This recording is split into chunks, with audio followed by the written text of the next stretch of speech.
Всем привет! Рад приветствовать вас снова на телеканале НВК ТК. Всем доброе утро! В эфире новый день, а в студии Иван Луцкан. Сегодня у нас на календаре 10 июня, понедельник. Пусть он не будет тяжелым. Сегодня весь день для тех, кто отправляется на работу, ну а те, кто в отпуске, скорее всего, вообще спят и не видят меня. Поэтому надеюсь, что все это сбудется. Кстати, сегодняшний день в истории достаточно интересен. Чем? Так, в 1909 году, ровно 110 лет назад, был впервые использован сигнал СОС. А в 1936 году, именно 10 июня, была создана известная детская киностудия «Союз Детмультфильм», которая в последующем была переименована в «Союз мультфильм». А в 1941 году распоряжением главнокомандующего сухопутных войск Германии был назначен срок операции «Барбаросса» 22 июня. Именно тогда Германия напала на Советский Союз. Давайте сейчас поговорим о погоде, узнаем, какая она будет сегодня в течение дня. По данным Якутского управления по гидрометеорологии и мониторингу окружающей среды, в центральных улусах утром было плюс 10, плюс 15, днем плюс 20, плюс 23 ожидается, в Заречье плюс 13, плюс 17 утром, днем 20, 23. На юге плюс 9, плюс 12 было утром, днем 17, 22. В Вилюйских улусах плюс 11, плюс 15 утром, плюс 22, плюс 25 днем. В Нижнеленских улусах плюс 15, плюс 18 днем, 20, 23. На западе плюс 11, плюс 12 днем, плюс 23. В Колымо-Индигирских улусах плюс 12, плюс 18 днем, плюс 13, плюс 25. В Янске плюс 14, плюс 20 утром, днем плюс 23, плюс 27. На северо-западе плюс 4, плюс 16, днем плюс 17, плюс 24. Что касается столицы республики, то в 6 утра температура воздуха была плюс 16 градусов. Атмосферное давление 749 мм ртутного столба. Днем ветер будет юго-восточный, со скоростью 2,7 метров в секунду он будет поддувать, а температура воздуха будет по-настоящему летняя, продолжаться в Якутске, как и все эти выходные, плюс 24, плюс 26, становится столбик термометра. Да, такая погода, особенно в столице республики, не может не радовать. Она поднимает настроение. Многие эти выходные провели на пляже, выезжали на природу, кто-то собирал полевой зеленый лук, и настроение прямо было замечательным. Какие настроения нам подарят новости, узнаем от информационной службы нашего канала.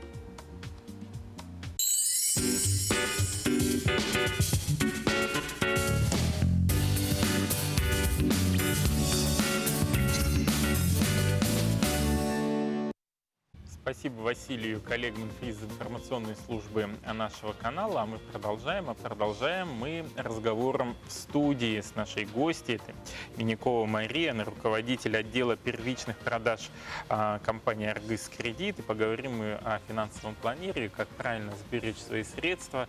Ну и первый же вопрос, Мария, что бы вы посоветовали тем, кто хочет составить свой, возможно, финансовый план, как его грамотно составить? Доброе утро, Иван. Ну, для того, чтобы составить свой личный финансовый план, для начала нужно все свои абстрактные желания и мечты перевести в конкретные цели. Ну, например, я хочу купить машину, да, через 6 месяцев, ну, обновить свою машину. И для начала, конечно же, первым шагом для меня будет это выявление всех характеристик машины. То есть я должна конкретно выбрать, какую марку я хочу, какого года, какого цвета, какой салон у меня должен быть или даже двигатель. А также я должна сделать анализ рынка, да, выявить стоимость. И получается так, что, например, мне не хватает 200 тысяч рублей на покупку машины. То есть моя цель уже будет накопить 200 тысяч рублей за 6 месяцев на покупку машины. Ну и, соответственно, с другими тоже желаниями, мечтами мы поступаем точно так же, переводим их в какие-то конкретные цели со сроками и характеристиками. То есть, получается, ваша организация уже помогает вот эти вот 200 тысяч, которые мы определили как цель, каким-то образом накопить, инвестировать, Да. сохранить, приумножить? Да. Каким образом? Можно вообще накопить дома, да, под подушкой, как говорится, да. А можно, конечно же, приумножить их с помощью вкладов, либо личных сбережений. Например, у нас в Аргыс Кредит есть программа личных сбережений, называется «Якутские бриллианты».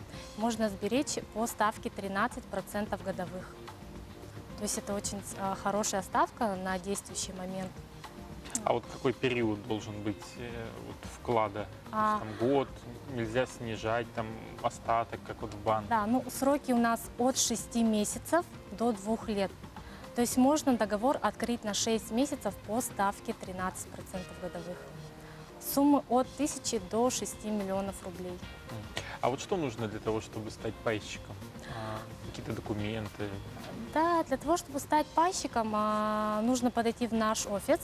У нас в Якутске 2 офиса. Это на Амосова 18, кабинет 3/4, и на Аюнского 4. С собой нужно взять паспорт и СНИЛС. Договор оформляется в течение 10-15 минут.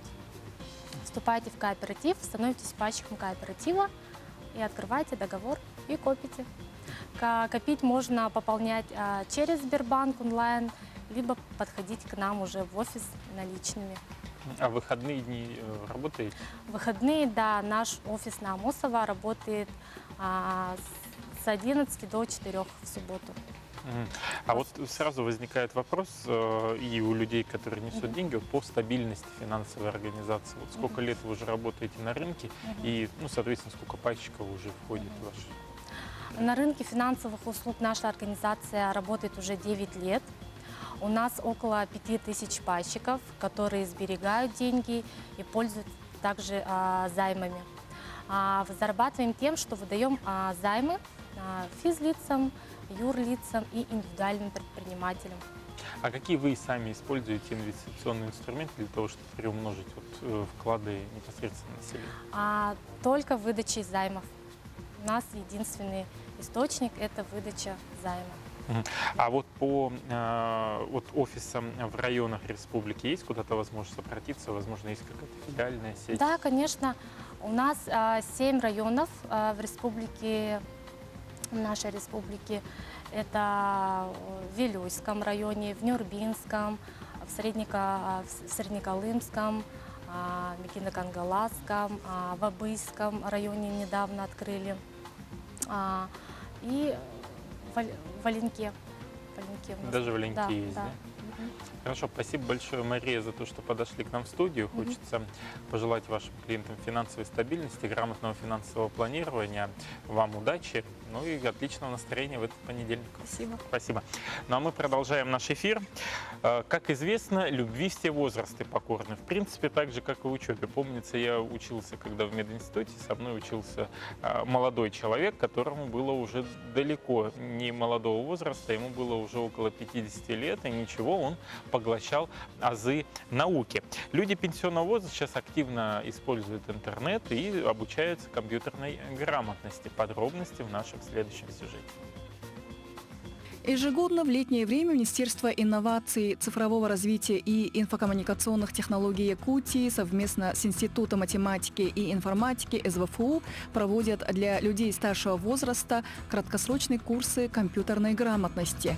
Один курс рассчитан на 5 дней. Министерство инноваций республики проводит краткосрочные курсы повышения квалификации для пенсионеров. Обучение будет проводиться студентами, членами студотряда IT-старт Института математики и информатики СФУ. Необходимо отметить, что такие курсы мы уже проводим совместно с университетом уже 3-й год. В программу курсов у нас включены такие темы, как основы работы на компьютере, работа с программами Excel, Word, PowerPoint, работа с сетью интернет и, конечно же, работа с электронными услугами.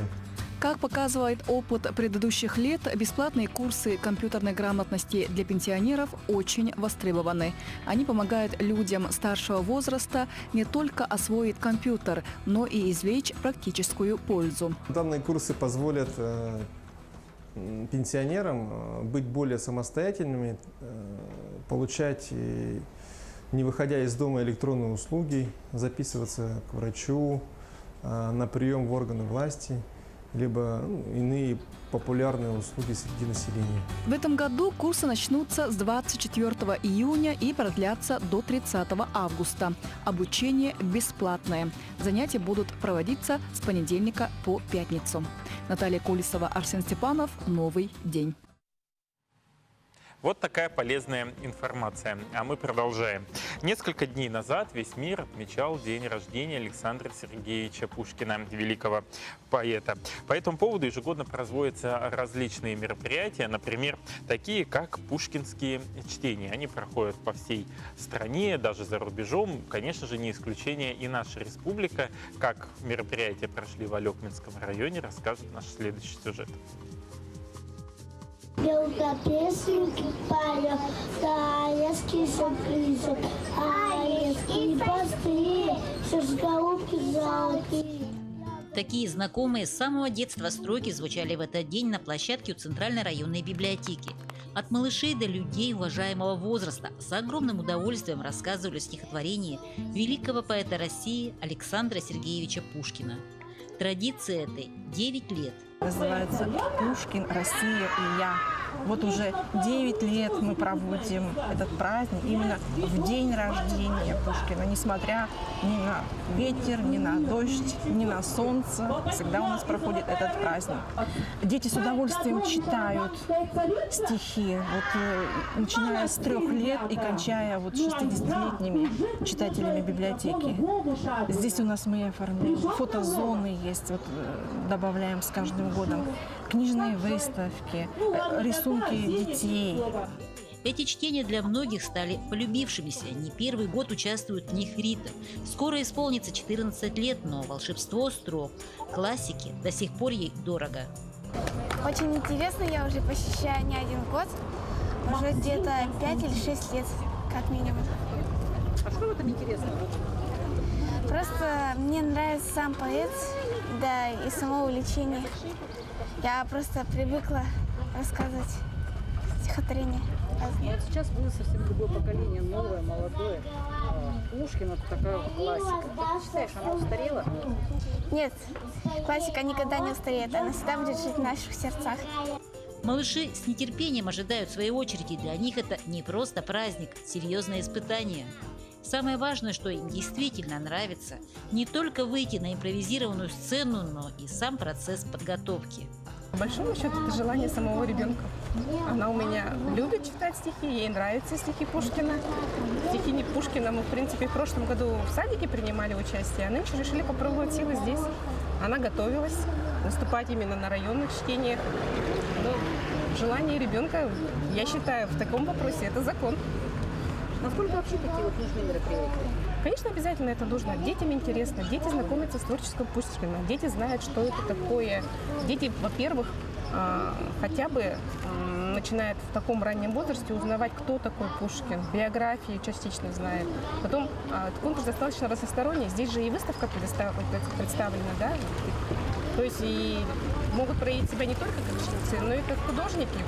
Тем временем злая королева из сказки «Мертвая царевна» 7 богатырей перевоспиталась и пришла поиграть с самыми маленькими любителями прекрасных слов. Праздник продолжается. Елена Фаст, Максим Копылов, Алекминск. А мы продолжаем нашу работу. Я напомню, телефон WhatsApp номера в нашей студии, куда вы можете отправлять свои сообщения. Это 8 914 279 22 62. И ваши поздравления я смогу зачитать в прямом эфире. Также какие-либо новости или, может быть, какую-то интересную информацию. Вот, к примеру, из области интересной информации. Сейчас лето, это самый разгар сезона отпусков. Многие отправляются поближе к морю, ну а кто-то собирается вылететь за границу. Ну и для многих станет не секретом то, что есть и понятие как ограничение выезда за границу при наличии определенного количества долга. Вот какая именно сумма должна быть и вообще в целом кто может наложить такое ограничение, расскажет наш следующий сюжет. По данным Управления судебных приставов республики, в этом году путешествий за границу могут лишиться порядка 20 тысяч якутян, в отношении которых вынесено постановление о временном ограничении права выезда. Такие требования, как о взыскании алиментов, возмещении вреда, причиненного здоровью, о возмещении имущественного вреда или вреда со смертью кормильца, если общая сумма задолженности по таким исполнительным документам превышает 10 тысяч рублей. Также требования неимущественного характера и по иным требованиям, если сумма задолженности по исполнительным производствам составляет от 30 тысяч рублей и выше. Вместе с тем должнику дается возможность добровольно оплатить свои задолженности в течение 5 рабочих дней с момента получения постановления о возбуждении исполнительного производства.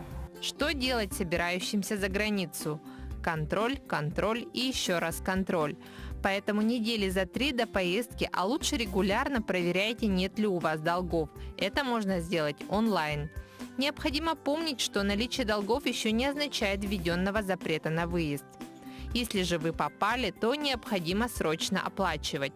Погасив задолженность, необходимо предоставить подтверждающие документы судебному приставу, который должен будет подписать постановление об отмене запрета на выезд и направить его пограничникам. Эта процедура может занять от 10 до 14 дней.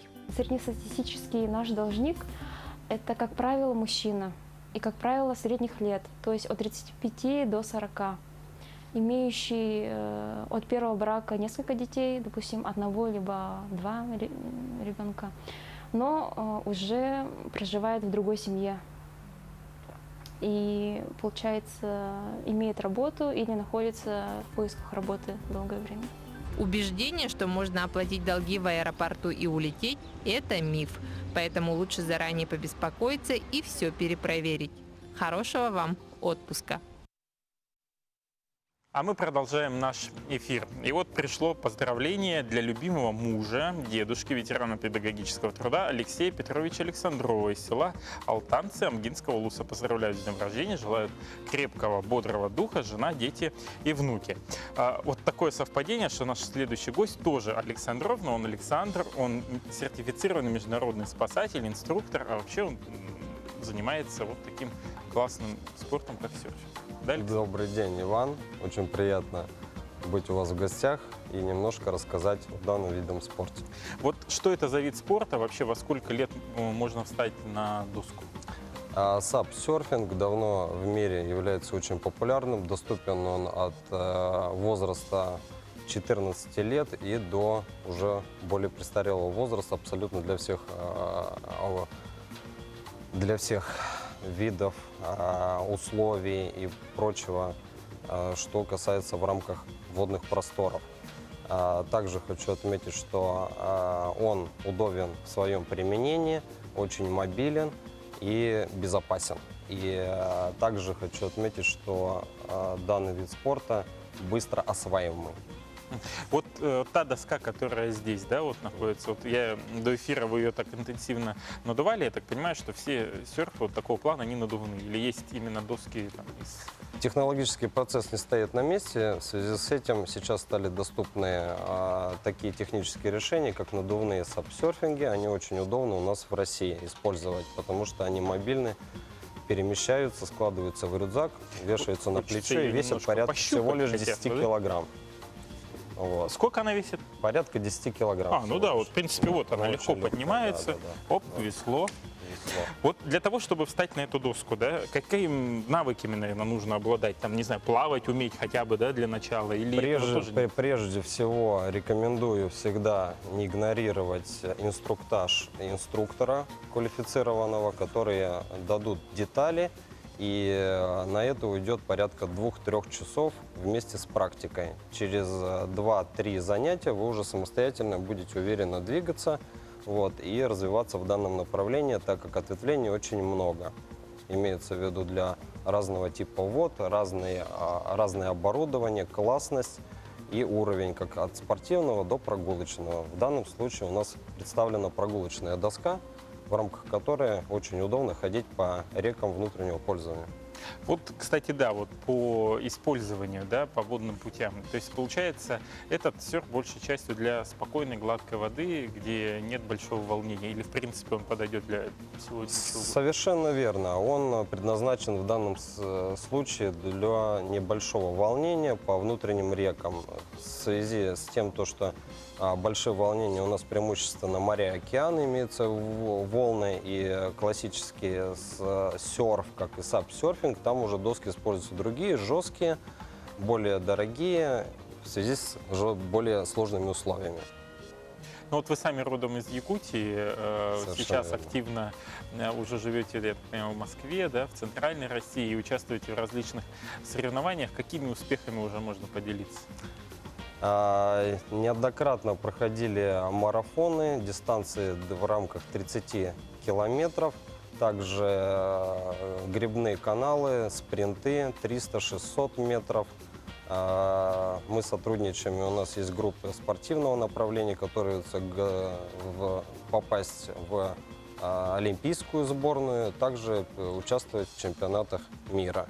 То есть это олимпийский команды. вид спорта, да? С текущего года, в 2016 было принято решение, с текущего года он является официальным. Первые олимпийские медали в 2022 году будут получены уже кем-то. Отлично.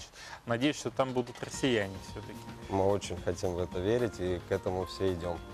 Вот если взять, может быть, рекорды какие-то связанные с возрастом, да, вот вы еще сами же тренируете, еще и параллельно спасателем являетесь.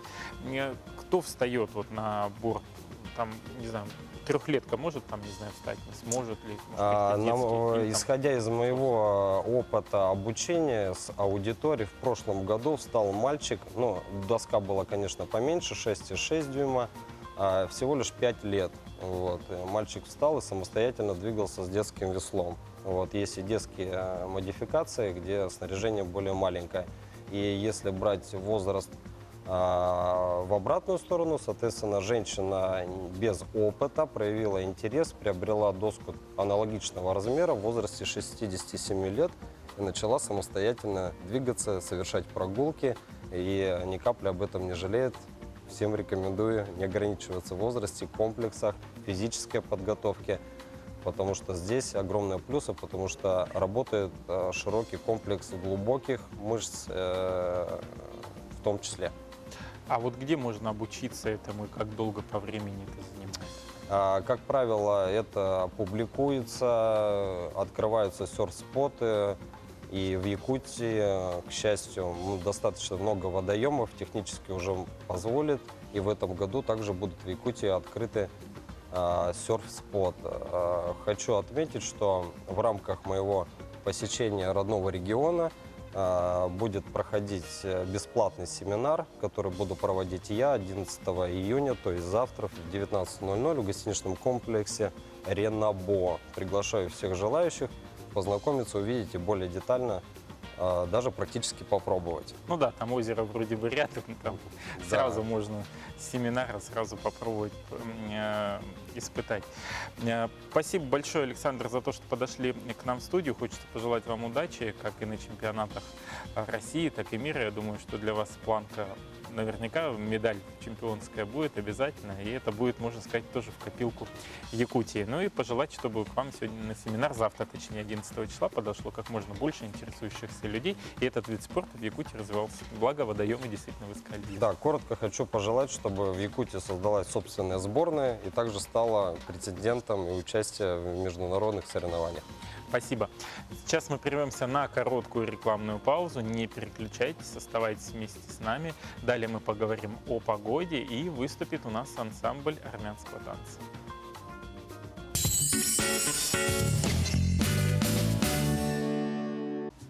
А мы продолжаем нашу работу и поговорим немножко о погоде, которая ожидается сегодня в нашей республике.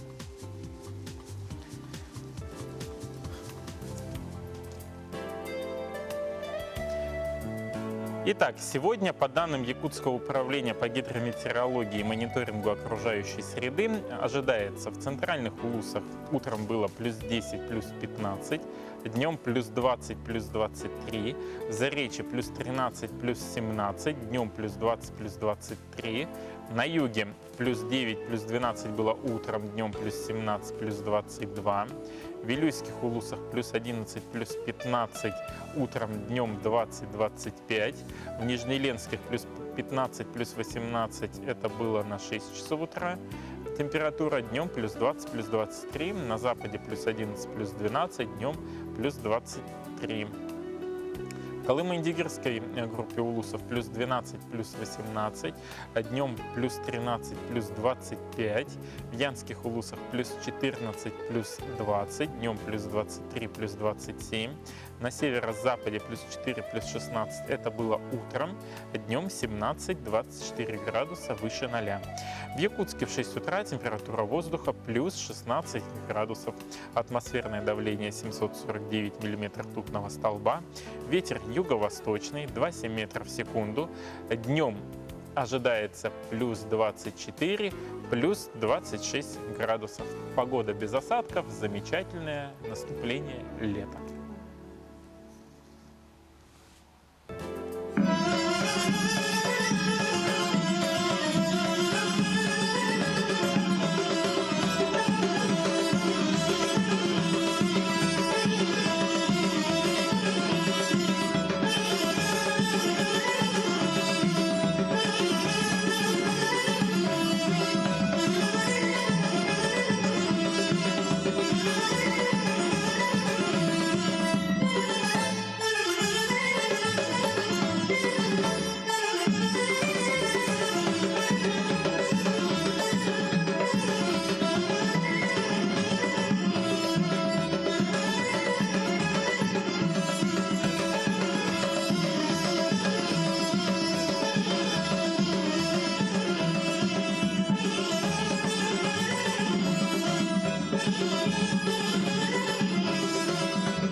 Вот так поаплодируем. Перед вами выступал ансамбль «Арарат», и художественным руководителем этого ансамбля является Гуар Манукян. Она за кулисами этой студии очень сильно переживала за своих ребят, их морально поддерживала. А поговорим мы сейчас с гостем нашей студии. Это председатель молодежной организации Союза армян Республики Аня Нагапетян. Доброе утро. Доброе утро. Что это был за танец и что он символизировал?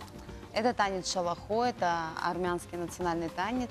Ребятки у нас танцуют и в младшей категории, и во взрослой категории, но это один из наших лучших танцоров сегодня представляли танец. Год консолидации, который объявил глава республики Айсен Сергеевич Николаев в 2019 году, как восприняла молодежная организация Союза армян и какие-то планы уже наметили или по реализации этого года? Ну, вообще, наверное, год консолидации в любой общине, да и в нашей включаемом, это, наверное, он проходит всегда, потому что все-таки мы консолидированы, тем более мы далеко от родины находимся, поэтому вот это вот объединение, оно должно быть всегда. Вообще год консолидации, он давно нужен был, потому что когда общество работает раздельно, все равно сложно достичь каких-то целей. А тут год консолидации, он официально объявлен, все об этом знают, и тут общество сплоченнее намного стало. Даже иногда, видите, когда выделяются какие-то средства, все равно сложно достичь целей определенных, потому что общество раздельно работает.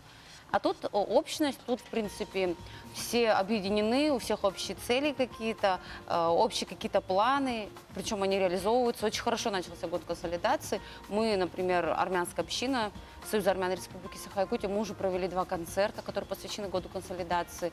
Мы участвовали в огромном, в некоторых мероприятиях, которые проводятся в городе, в республике, в районах тоже успели поучаствовать. Поэтому здорово, на самом деле, то, что год обычно чему-то посвящен. Особенно год консолидации, где в республике, например, в нашей, поскольку проживает очень много национальностей, он нужен был.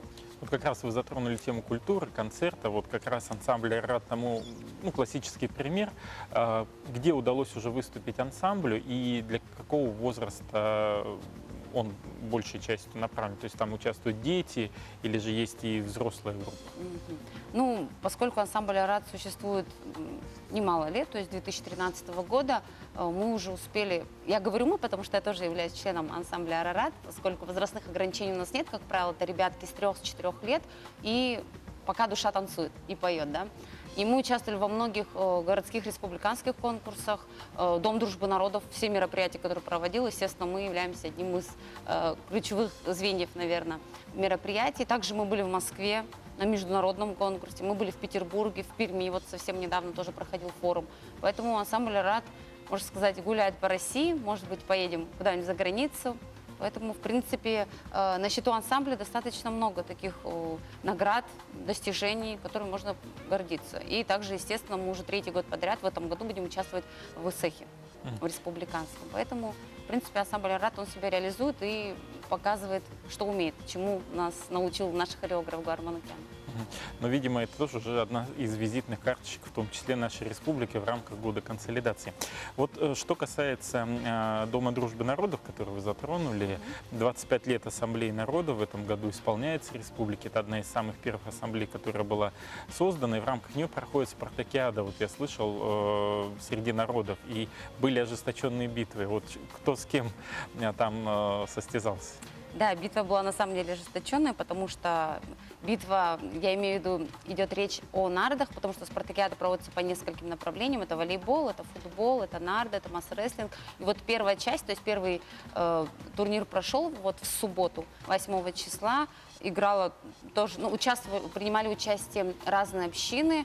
Там было 3 призовых места. Первое место у нас заняла таджикская община, второе место армянская община Союза армян Республики Саха-Якутия, третье место азербайджанская община. В принципе, участников было достаточно много. Это были папы, дедушки, даже женщины участвовали. Очень интересно все прошло, потому что нарды — это такой вид, наверное, спорта все-таки, который объединяет как раз-таки кавказские именно народы. Вот. И ожидаем футбол, волейбол и, естественно, масс-рестлинг. Вот в рамках этих юбилейных мероприятий, и года консолидации, какие есть планы вообще в целом у Союза армян и, в частности, молодежной общественной? Ну, у молодежной общины всегда планы совпадают, наверное, с Союзом армян Республики Саха-Якутия. Мы просто чуть, наверное, поскольку в силу возраста мы чуть активнее, что скажет взрослый, то и сделаем. Но у нас есть определенные планы, которые, к примеру, мы реализуем. У нас есть очень активная страничка в Инстаграме. Мы туда помещаем определенного вида информации, что мы сделали, чего мы достигли, где мы были и так далее. Вот, например, на ЭСЭХе тоже собираемся определенным образом проявить себя. И молодежная община, она все-таки функционирует, наверное, как собрание молодых не только талантов, а собрание молодых умов и голов, которые, в принципе, наверное, продемонстрируют в течение года, что еще будет у Союза армян и у молодежной общины отдельно. А есть какие-то мероприятия совместно с другими вот общинами?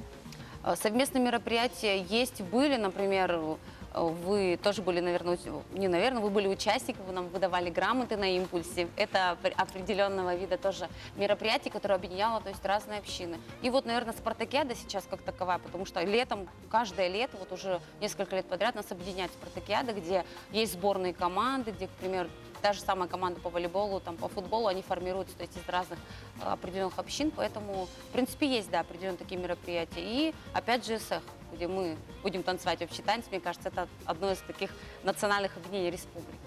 Спасибо большое, Аня, что подошли к нам в студию. Хочется пожелать вам хорошего утра, удачного проведения года консолидации, потому что действительно он будет насыщенным как на мероприятия, так и на интересные события. Хочу завершить мою часть эфира таким хорошим поздравлением, который пришел на наш планшет. Родной, любимый мой сын Ника, поздравляю с днем рождения. Пусть всегда и везде сопутствует только удача и успех. Ты мой самый лучший. Вот мама такую открытку к нам на планшет отправила. Умилила она с утра. Поэтому всем хорошего настроения. Буквально после короткой рекламной паузы эфир продолжит мой коллега Алексей Лукин. Я же с вами прощаюсь до завтра. Пока.